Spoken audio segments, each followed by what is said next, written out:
नमस्कार, आप सभी हो एजुकेशन ऑफ आयुर्वेदा पे। और आज की जो क्लास है वो है जीएनएम आयुर्वेद की।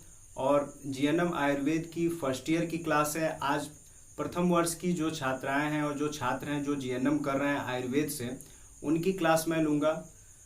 क्लास लेने से पहले कुछ पॉइंट्स हैं जो मैं आपके सामने रखना चाहता हूँ, कुछ कमेंट्स हैं जो मैं जिस पे बात करना चाहता हूँ। तो बारी बारी से कुछ कमेंट्स हैं जो आपके सामने मैं बता देता हूं और उन कमेंट्स का मैं रिप्लाई इस वीडियो में ही पॉइंट आउट कर देता हूं और बता देता हूं कि आपने जो कमेंट्स किए हैं जिनके रिप्लाई सबके सामने देने के लिए मैंने कहा था, तो कुछ कमेंट्स ऐसे हैं जिनका रिप्लाई मैं दे देता हूं ताकि आपको इजीली सारी चीज़ें समझ में आ जाए।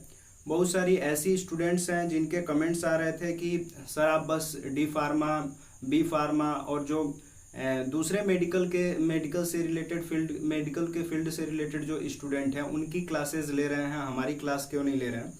तो एक कमेंट्स है अनलकी गर्ल से, गुड मॉर्निंग सर आयुर्वेद से फर्स्ट ईयर का क्लास स्टार्ट कीजिए प्लीज़। इनका कमेंट्स कई बार आया हुआ है, तो मैंने एक बार कहा भी है कि जल्दी मैं क्लास लूँगा कि सर स्टार्ट कीजिए, बहुत ही मुश्किल हो रहा है, चैनल नहीं मिल रहे हैं, सर क्लास स्टार्ट कीजिए, चैनल नहीं मिल रहे हैं। तो ये कमेंट्स आए हैं। ऐसे ही बहुत सारे कमेंट्स हैं जिसमें बहुत सी गर्ल्स ने और बहुत सारे ऐसे स्टूडेंट जो जीएनएम की क्लास करना चाहते हैं उनके कमेंट्स मिले हुए हैं। फिर निकिता यादव हैं जो कहती हैं कि सर जीएनएम फर्स्ट ईयर के बुक्स के बारे में बताएं, किस राइटर की बुक हम लें। ये भी कमेंट आया हुआ है। तो मैं बुक्स के बारे में भी कोशिश करूंगा कि बुक के बारे में बताऊं और बुक के राइटर्स के बारे में भी बता दूं, कौन सी बुक बेस्ट है, कौन सी बुक आपको नहीं लेनी है, बुक कितने की पड़ेगी, कहाँ बुक मिलेगी, ये सारी चीज़ें मैं आपको टॉपिक वाइज बता दूंगा।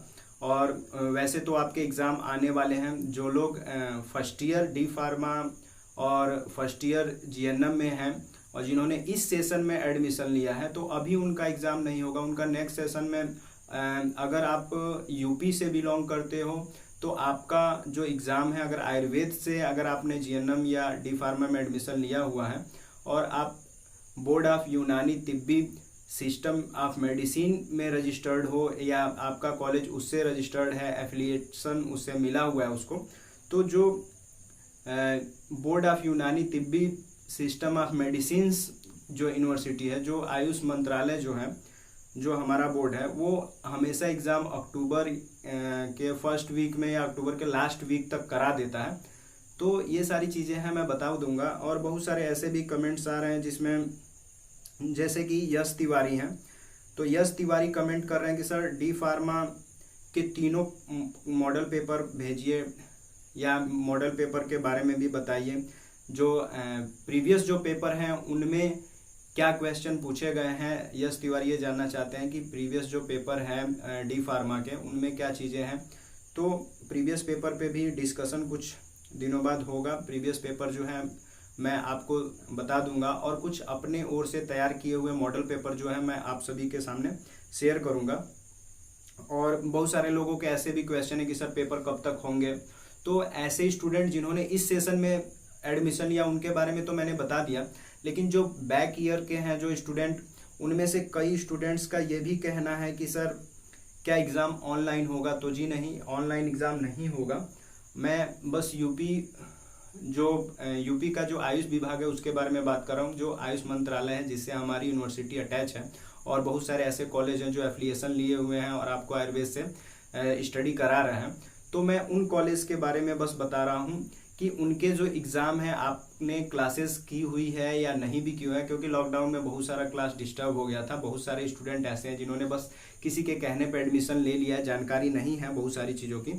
तो उनके लिए बता दूं कि आपका एग्ज़ाम अक्टूबर फर्स्ट वीक या अक्टूबर के लास्ट वीक तक हो जाने हैं। टाइम टेबल आपका आ जाएगा, टाइम टेबल पे भी डिस्कशन हो जाएगा। पेपर मॉडल पेपर मैं आपको दूंगा, सारे क्वेश्चन वाइज मैं सारी चीज़ें आपको बताऊंगा। तो आप बस पेशेंस रखें। ऐसा नहीं है कि आप मेरे से जुड़े हो तो आपकी हेल्प नहीं होगी, पूरी हेल्प होगी। और आप चैनल पे बने रहिए और जैसा आप कमेंट करते हो उस हिसाब से आपकी जो कन्फ्यूज़न है दूर करने की कोशिश मैं करता हूँ। तो ऐसे ही बहुत सारे स्टूडेंट हैं जिन्होंने अपने कमेंट्स शेयर किए हैं मेरे साथ और मैं वो कमेंट आपको बता रहा हूँ और कैसे आपको उसका समाधान मिलेगा और कैसे इन चीज़ों को आप क्लियर करोगे, इसके लिए आपको सबसे पहले कमेंट करना होगा। तो बहुत सारे ऐसे स्टूडेंट हैं जिनके मन में बहुत सारे क्वेश्चन हैं और वो चाहते हैं कि उनको क्लियरिटी दी जाए, उनका कन्फ्यूज़न दूर किया जाए, तो आप कमेंट कीजिए, उसका कन्फ्यूज़न मैं दूर करूँगा।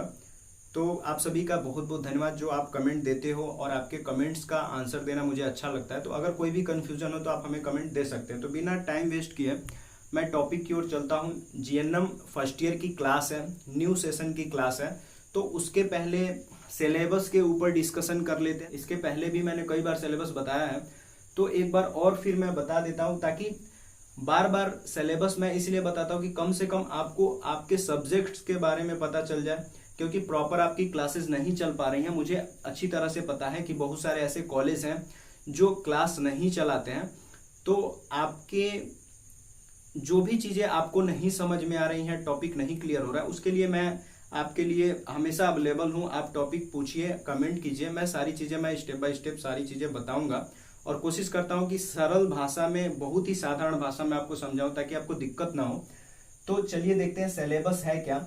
तो जीएनएम फर्स्ट ईयर का जो सिलेबस है वो पहला है जो सब्जेक्ट आपका सामान्य विज्ञान है।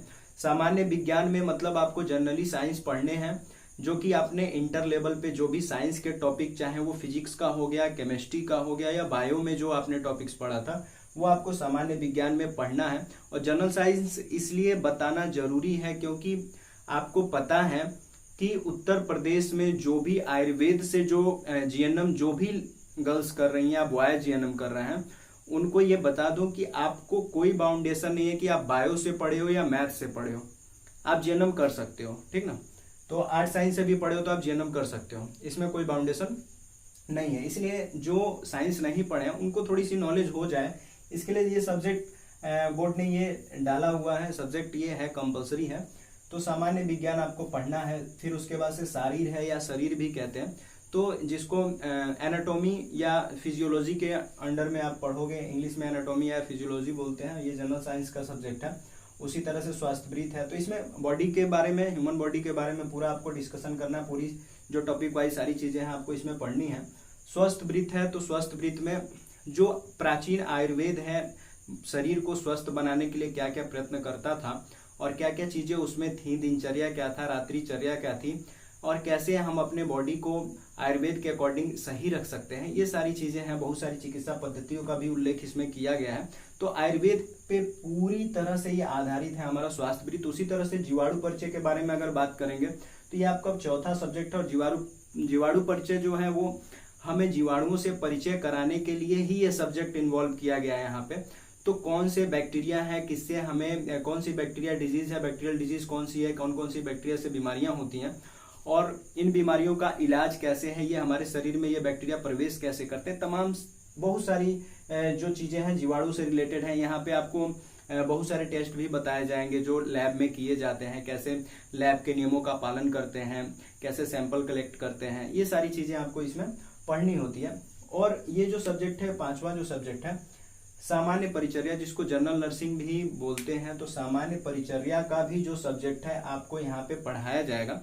ये इसलिए पढ़ाना बहुत ज्यादा इम्पोर्टेंट हो जाता है क्योंकि यही आपका सब्जेक्ट है जो आपको बताएगा पेशेंट केयर में अगर आपकी ड्यूटी लगती है या किसी वार्ड में आपकी ड्यूटी लगती है तो आपको कौन से काम करने हैं, बिस्तर कैसे बनाना है, पेशेंट की हेल्प कैसे करनी है, उठने में, बैठने में, पेशेंट के लिए रूटीन चार्ट आप कैसे बनाओगे, डाइट चार्ट कैसे बनाओगे, पेशेंट की केयर के लिए आप कौन कौन से बातों को ध्यान में रखोगे। अगर आप वार्ड में हो, अगर पेशेंट को कोई काम लग जाता है, कोई जरूरत लग जाती है, किसी दवा को अगर देना है तो कैसे आप दोगे, कैसे ड्रिप लगाएंगे, कैसे इंजेक्शन देंगे, कैसे जो डॉक्टर जो चीजें बता रहे हैं उसको कैसे आप काम में लोगे, कैसे पेशेंट की हेल्प करोगे। तो ये सारी चीजें आपको सामान्य परिचर्या में पढ़ना है। लेकिन इसके पहले आपको ये दिमाग में रखना होगा कि आप आयुर्वेद से परिचारिका हो, परिचारिका के लिए आप कोर्स कर रहे हो, जीएनएम कर रहे हो, तो सामान्य परिचर्या में आपको सबसे पहले प्राचीन आयुर्वेद से परिचय कराया जाएगा। प्राचीन समय में जो परिचारिका थी या दाई थी वो कैसे काम करती थी, पेशेंट की केयर कैसे करती थी, या एक गर्भवती जो महिला है उसकी देखरेख कैसी होती थी, वो सारी चीजें उसमें आपको जानना है। तो आज जो टॉपिक चलेगा वो 5वें सब्जेक्ट का ही चलेगा। जो लास्ट सब्जेक्ट है आपका सामान्य परिचर्या, इंपॉर्टेंट सब्जेक्ट है और ये आपका मेन काम भी दर्शाता है और ये थियोरेटिकल प्रैक्टिकल सारी चीजें इसमें इन्वॉल्व है। तो पहले इसी सब्जेक्ट से स्टार्ट करते हैं। तो सामान्य परिचर्या का आज जो टॉपिक चलने वाला है वो भी मैं बता देता हूँ। तो 2 टॉपिक आज मैं खत्म करूंगा। पहला जो टॉपिक है वो है प्राकृतिक चिकित्सा का इतिहास, मतलब कि आयुर्वेद में प्राकृतिक चिकित्सा किस स्तर पे थी और किस तरह से उसमें इलाज चलता था और क्या क्या बदलाव उस समय इस समय से उस समय में आयुर्वेद में हुए थे। आधुनिक आयुर्वेद क्या है और प्राचीन आयुर्वेद में क्या भिन्नताएं आज के आयुर्वेद से मिलती हैं। और उसके बाद से उपस्थाता का महत्व क्या है। उपस्थाता मतलब जिसको जनरली शब्द में अगर बोलेंगे तो दाई बोला जाएगा। दाई जो कि एक काम करती है, पेशेंट केयर का ही काम है, जैसे एनएम वगैरह जो काम करते हैं तो उसी तरह का काम दाई का होता है, जिसका डायरेक्टली जो रिलेशन है पेशेंट से हो जाता है। उसकी पूरी केयर करना, उसकी पूरी रिस्पॉन्सिबिलिटी इन उपस्थाता के ऊपर होती है। तो उनका महत्व क्या है, किसी भी अगर पेशेंट की केयर कर रहे हैं तो वहां पे इनका सबसे ज्यादा योगदान हो जाता है। तो किस तरह से योगदान होता है, तो इस टॉपिक में हम उसको पढ़ेंगे। तो